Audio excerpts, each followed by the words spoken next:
Last week, we had this really interesting conversation about Advent. So Brian and Eli and I were on last week. And if you haven't listened to last week's episode, like I get all weepy about Advent. I have like none of those feelings about Christmas. Because like of all the commercialism, because of all the capitalism, because of all the like baggage of presents.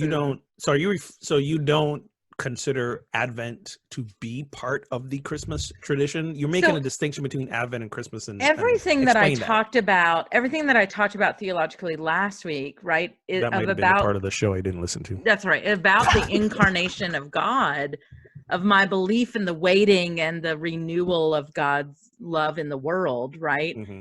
That all of that, of course, like Advent and Christmas are tied together. You can't have one without the other. But when I think of Advent, I think of that. Like I think of this theologically beautiful and significant time. When I think of Christmas, I think of trees and lights, which I both love, and decorations and cookies and food and family and presents. And none of these things are bad, but they're not theologically significant. So for you, Advent is the theological / spiritual aspect of this time, and Christmas is the more secularized.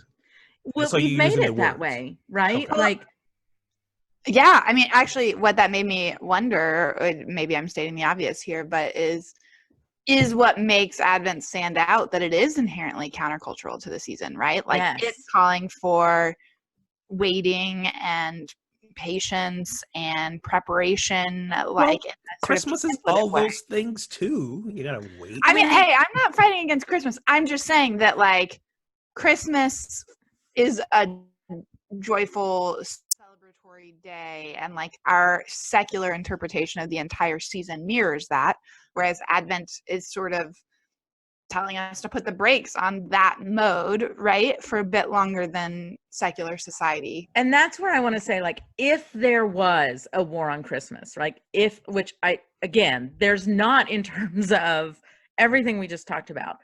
What there is a lack of, and I'm not talking about signs that say Jesus is the reason for the season, right? Like that is, I mean, I'm not talking about. But he is.